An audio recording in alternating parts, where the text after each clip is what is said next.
એટલે કવિઓએ કીધું કે મળશું કે મેળે ખેડે, મળશું કે ગામ ગીએ, પણ મળશું ને મેકરણ એકદી ધરતીને ઢક દીએ.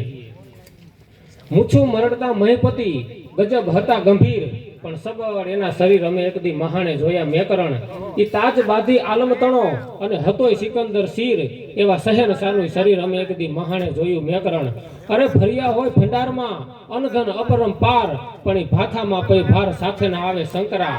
અરે અવની ઉપર એકદી જન્મ્યા સૌ જાય, પણ આવ્યું નહીં અવાય મરીને પાછું મોડિયા. સંતો 4 પ્રકારના હોય. એમાં સહન કરે એને સંત કહેવાય, મનને મારે એને મહંત કહેવાય, સમાજને સુધારે એને સાધુ કહેવાય, અને ગુરુ મહારાજ કરતા જાય અને સમાજને ગામની પથારી ફેરવી નાખે એને બાવા કહેવાય. સંત, મહંત, સાધુ અને બાવા, આ 4 પ્રકારના ભક્તો હોય.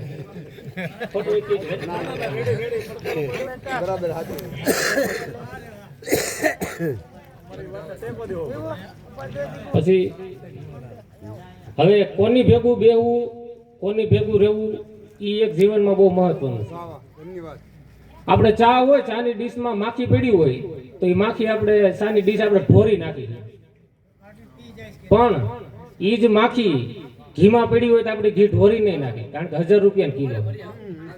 એટલે સ્થાનની કિંમત છે. આપણે જ્યાં માથાના વાળ છે આપણે એના શેમ્પૂથી સાબુથી ધોવી એટલે બધા સાચવવી. હવે આપણે વાણંદની ત્યાં જાવી અને વાણંદ આપણા બાલ કાપી નાખે, બાલ ખંભે પડે, પછી ઓલો વાણંદ એમ કે આ તું લઈ લે, મારે એને શું કરવા છે, આપણે જેને હાંચવા હોય. પણ એ જે બાલ છે ને એનું માથાનું સ્થાન છોડી દીધું, પછી એની કોઈ કિંમત નથી હોતી. એટલે કોની ભેગું બેહવું, કોની ભેગું રહેવું, કોનો સંગ કરવો, એ બહુ મહત્વનું છે. કોળસાને ઉજળો કરતા બગાડ્યા ઉલટાના ચોખા નીર, ઈ રાખની હારે હાયલો જાય નીચ, નકી બગાડ્યા બીજલા. સંતો ભક્તોની પરંપરામાં દાસ ધીરો થઈ ગયા. એ દાસ ધીરો હતા ને એને ભક્તિ લાગી ગઈ, વૈરાગ લાગી ગયો. ઘરે મા બાપને કીધું કે મારે હવે ભેખ પહેરી લેવો છે, મને ભક્તિ લાગી ગઈ, વૈરાગ લાગી ગયો. પણ માં જનતાએ કીધું કે બેટા તું એકનો એક દીકરો છો ને, મેં તને ઉછેરીને મોટો કર્યો છે અને તને ભક્તિ લાગી ગઈ, તું ભેખ પહેરી લે, બેટા તું લગ્ન કરી લે. તો કે માં હવે હું લગ્ન નહીં કરું. માએ ઘણો સમજાવ્યો. પછી દાસ ધીરાએ કીધું કે કાંઈ વાંધો નહીં માં, તમારા કહેવા થકી હું લગ્ન કરી લઉં છું. અને દાસ ધીરાના લગ્ન થાય છે, એને એક દીકરાનો જન્મ થાય છે. પછી માં જનતાને કીધું કે માં મેં તારું જે કંઈ તારી વાત હતી મેં માન્ય રાખી, પણ હવે તું મારી પણ વાત માન્ય રાખ, મને હવે ભેખ પહેરી લેવા દે, મારે હવે સંન્યાસ લઈ લેવો છે, મારે હવે સાધુ બની જવું છે. માએ કીધું કે કાંઈ વાંધો નહીં, રજા આપી, હવે જઈ શકસ તું. અને દાસ ધીરો છે એ પોતાનું ગામ છોડી નીકળી જાય છે. પણ બને છે ઘટના કંઈક એવી બને છે, 20-20 વર્ષના વાણા વાઈ જાય છે. અને પછી દાસ ધીરો એને એમ થાય છે કે હવે હું મારા ઘર બાજુ જાઉં, મારા ગામ બાજુ જાઉં, અને આટો મારવા આવે છે દાસ ધીરો. તો બને છે એવું, દાસ ધીરાનો દીકરો 20 વર્ષનો થયો અને 20 વર્ષ પછી દાસ ધીરો પોતાના ગામમાં આવે છે અને દાસ ધીરાના દીકરાનું મૃત્યુ થઈ જાય છે. એટલે ગામ લોકો બધા ભેગા થઈ અને શમશાન યાત્રાએ જાય છે.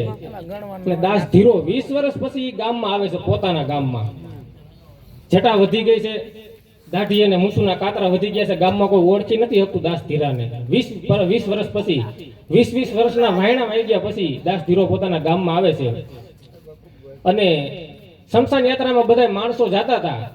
દાસ ધીરાને એમ થયું કે આ મારું ગામ આવ્યું, મારું ગામડું ગામ છે, મારી જન્મભૂમિ છે, અને મારા ગામમાં કોણ ઓફ થઈ ગયું છે, જે હોય તે પણ હાલો ને હું શમશાન યાત્રાએ જાઉં એને અગ્નિ સંસ્કાર કરવા.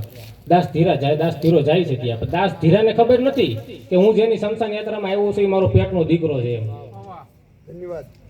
પણ એમાં બને છે એવું, એ જ્યારે શમશાન યાત્રાએ જાય છે અને એ દાસ ધીરો એનો જે દીકરો હોય છે, 20 વર્ષનો જુવાન દીકરો ગુજરી ગયો હતો, અને એનું જ્યારે અગ્નિ સંસ્કાર થતું હતું, અને પછી દાસ ધીરાએ પૂછ્યું કે ભાઈ આ કોનો દીકરો ઓફ થઈ ગયો? પોતાને ખબર નથી કે આ મારો પેટનો દીકરો ઈ જ ઓફ થઈ ગયો છે. પછી ગામના લોકો હતા એને કીધું કે ભાઈ અમારા ગામમાં એક દાસ ધીરો કરીને હતા, એને ભક્તિ લાગી ગઈ, વૈરાગ લાગી ગયો, એને ભેખ પહેરી લીધો, અને આ એનો દીકરો ઓફ થઈ ગયો, દાસ ધીરાનો દીકરો. ત્યારે દાસ ધીરાને એમ થયું કે ઓહો આ મારો દીકરો ઓફ થઈ ગયો, મને પણ ખબર નથી રહી. અને ઈ જે સાહેબ શમશાનમાં ઈ જે રાખ હતી પોતાના દીકરાની, અને ઈ જે ટાંડા હરકતા હતા લાકડાના, અને એના દીકરાનું શરીર એમ કહેવાય કે રાખમાં માટીમાં ભળતું જોયું. અને પછી દાસ ધીરાને ભજનનો ઉગાવો થયો કે કઠણ ચોટ છે રે કાળની રે મરણ મોટેરા માર, કઈક રાણા ને કઈક રાધિયા હે છોડી હાલા સંસાર રે, હે તે હરિનો રસ પી લ્યો. હે સંસાર સે ધુમાડાના બાચકારે ફેરું નહીં આવે કોઈ, રંગ રે પતંગ નો ઉડી જશે, હે સાથે પુણ્ય ને પાપ રે, હે તે હરિના રસ પી લ્યો. હે મરનારા ને બાયુ હે સુરેરો વસો તમે, રોનારા નથી રહેનાર રે આયા, રોનારા નથી રહેનાર. હે કઠણ ચોટ છે રે કાળની રે મરણ મોટેરા માર, કઈક રાણા ને કઈક રાધિયા હે છોડી હાલા સંસાર રે, હે તે હરિના રસ પી લ્યો. ભજન ઈ સાંભળવું, સમજવું અને જીવનમાં ઉતારવું ઈ મહત્વની વાત છે. હમણે ગામમાં ક્યાંક ધૂન બેઠેલી, બાયું બધી ડોયું ધૂન સાંભળવા ગયું, એમાં ઓલા જે વક્તા હતા ને ઈ ધૂન ગવરાવતા હતા. ડોયું બધું કીધું બાયું ને કે અમે જે કડી બોલી ને તમારે ઝીલીને પછી ગાવાની. ડોયું બધી કઈ વાંધો નહીં. એ જે વક્તા હતા ને એને ધૂન ચાલુ કરી કે ગુરુજીના નામની હો માળા છે ડોકમાં, હે ખોટું બોલાય નહીં, ખોટું કરાય નહીં, કોઈને દુભવાય નહીં હો માળા છે ડોકમાં. પછી પાછળ ડોયું